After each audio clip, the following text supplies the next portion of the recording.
Tapos sabi niya, sobra niya ang pasyente ko dito na 10 kilos lang nga.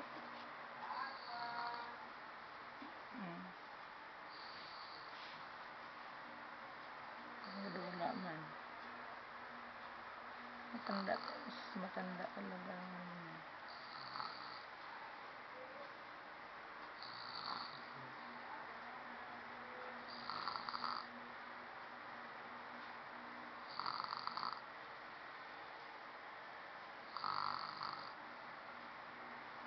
Yan si doktora, sabi niya.